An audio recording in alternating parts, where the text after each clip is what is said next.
استاد جی، آپ کی جو گفتگو اہل باطل سے ہوتی رہی ہے وہ ہمیں سنا دیں۔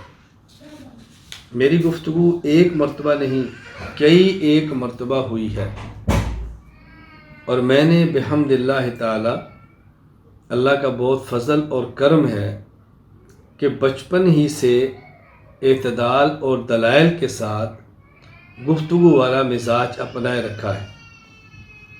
باضابطہ مناظرہ سیکھنے کے حوالے سے سب سے پہلا میرا مناظرہ درجہ ثالثہ کے اندر ہوا۔ جب میں درجہ ثالثہ میں تھا اس وقت ہم نے مناظرہ کیا۔ میں علم غیب کے عنوان پر اہل بدعت کی طرف سے، اور میرا مد مقابل دیوبند اہل سنت والجماعت کی طرف سے تھا علم غیب پہ۔ یہ درجہ ثالثہ والے سال کی بات ہے۔ اس وقت مجھے استاذ نے تیاری کرائی، محنت کرائی، اس میدان کے اندر بحمد اللہ تعالیٰ میں نکلا۔ اللہ نے بہت کرم فرمایا۔ پھر زمانہ طالب علمی میں اور زمانہ طالب علمی کے بعد بھی یہ سلسلہ چلتا رہا۔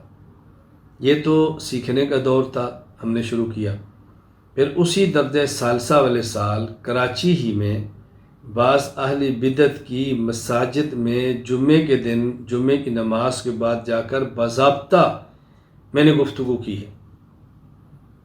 پھر ایک وقت آیا، یہ غالباً درجہ خامسہ کا سال ہوگا، جب عیسائیت کے رد میں مجھے گفتگو کرنے کا ذوق پیدا ہوا۔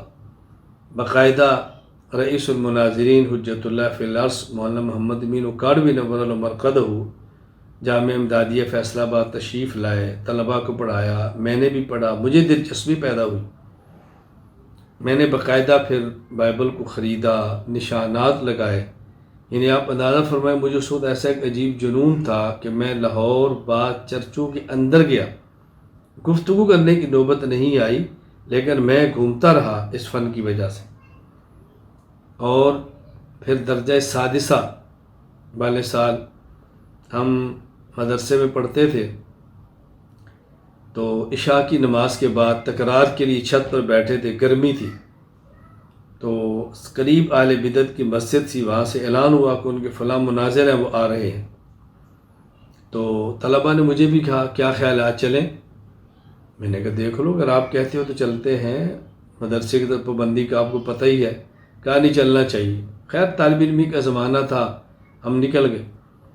وہاں جب گئے تو عشاء کی نماز کے بعد ان کا جلسہ شروع ہوا، اور نور بشر پہ گفتگو تھی، مناظر وہ کرشتا رہا، برستا رہا، تقریر ہوتی رہی۔ جب بیان ختم ہوا ان کا، تو طلباء سے میں نے کہا بھی ہم تو طالب علم ہیں، اور یہ باضابطہ ان کا مدرس ہے اور مناظر ہے، تو کیا کریں؟ کہ اگر تم گفتگو کر سکتے ہو پھر تو کرتے ہیں۔ میں نے کہا نہیں، کر تو لیں گے انشاءاللہ، اس کی تو آپ فکر نہ کریں۔ تو ہم نے اپنے طور پہ جیسے طالب علم ہوتے ہیں، طالب علمی ذوق میں ایک ترتیب بنے، میں نے کیسا کرتے ہیں، چلتے ہیں، اگر تو ہمارا پلہ بھاری رہا تو ٹھیک ہے، چڑھ جائیں گے، اور اگر آپ محسوس کریں بھی ہمارا پلہ کمزور ہے تو پھر آپ درمیان میں مطلب کھپ شپ ڈالنا، نہیں جی دیر ہو گئی ہے، مدرسے گیٹ بند ہو جائے گا، آ جائیں پھر کریں، کوئی ایسی ترتیب بنائیں جیسے طالب علم کوئی ترتیب بناتے ہیں، طالب علمانہ طور میں نے کہا، لیکن آپ گھبرائیں نہیں، اللہ کرم فرمائے گا، آپ تشریف لائیں۔ ہم گئے تو وہ بیان کے بعد مسجد کے محراب میں تشریف فرماتے، بیٹھ کے میں نے کہا یہ ایک بات پوچھنی ہے۔ مجھے کہتے ہیں آپ بتائیں۔ میں نے کہا آپ نے کہا کہ رسول اللہ صلی اللہ علیہ وسلم نور ہیں، میرا سوال یہ ہے آپ کی ذات مبارکہ نور ہے اور لبادہ بشریت میں تشریف لائے ہیں، یا آپ کی ذات مبارکہ بشر ہے اور صفت نور کے ساتھ متصف ہو کر تشریف لائے ہیں؟ مجھے کہنے لگے کہ آپ کی ذات نور ہے اور لبادہ بشریت میں آئی ہے، جس طرح حضرت جبرائیل مریم کے پاس آئے سے فتمثل لہا بشرا سویا، اس طرح۔ میں نے کہا یہ عقیدہ قطعی ہے؟ کہا جی بالکل۔ میں نے کہا اس عقیدے کے انکار سے یا اس کو قبول نہ کرنے سے بندہ مسلمان نہیں رہتا؟ کہا جی بالکل۔ میں نے کہا اچھا مجھے یہ فرمائیں کہ عقیدے میں نص جو چاہیے، نص کی 4 قسمیں ہیں۔ نمبر 1 قطعی الثبوت قطعی الدلالت، نمبر 2 ظنی الثبوت ظنی الدلالت، نمبر 3 قطعی الثبوت ظنی الدلالت، نمبر 4 ظنی الثبوت قطعی الدلالت۔ 4 قسمیں ہوگی نص کی: قطعی الثبوت قطعی الدلالت، ظنی الثبوت ظنی الدلالت، قطعی الثبوت ظنی الدلالت، ظنی الثبوت قطعی الدلالت۔ اور ایسے عقیدے میں جس کے انکار کفر ہو وہاں نص چاہیے قطعی الثبوت اور قطعی الدلالت۔ اب آپ ذرا آیت پیش فرمائیں، کوئی نص پیش کرے اس عقیدے پر۔ قاضی قد جاءکم من اللہ نور و کتاب مبین۔ میں نے کہا یہاں نور سے مراد کیا ہے؟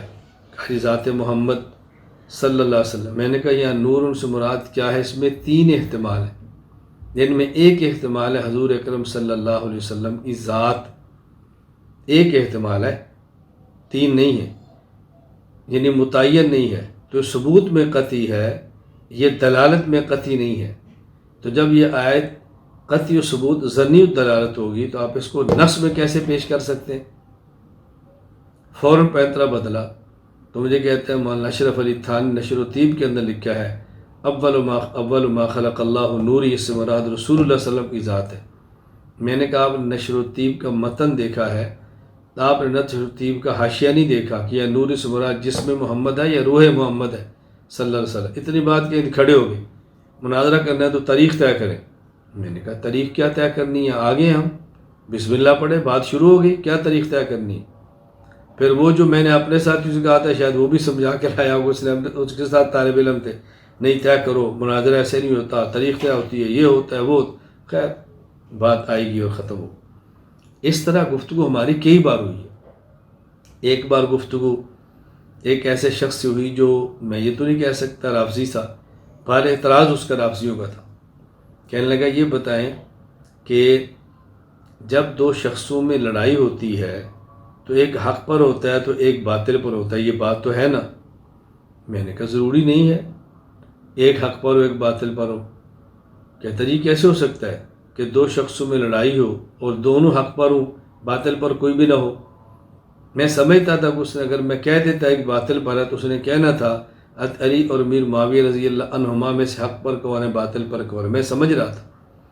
میں نے کہا جب 2 شخصوں میں جھگڑا ہو تو ایک حق پر ایک باطل پر ہوتا ہے، یہ ضروری ہے؟ کہتا جی ہاں۔ میں نے کہا تو موسیٰ ہارون علیہ السلام دونوں نبی ہیں، دونوں کے درمیان اختلاف ہوا ہے، نوبت یہاں تک پہنچی کہ موسیٰ علیہ السلام نے حضرت ہارون علیہ السلام کی داڑھی مبارک اور سر مبارک کے بال پکڑ کر کھینچے، مجھے آپ بتائیں ان میں حق پر کون تھا باطل پر کون تھا؟ کہا جی دونوں حق پر تھے۔ تو میں نے کہا جھگڑا کیسے ہوا؟ کہا جی حضرت موسیٰ علیہ السلام پر وحی آئی، ان کو بتایا گیا، ان کو بات سمجھ آ گئی کہ حضرت ہارون نے جان بوجھ کر نہیں کیا، ان کی اجتہادی خطا تھی، یہ سمجھتے تھے کہ اس کا فائدہ ہوگا، تو بات ختم ہوگی۔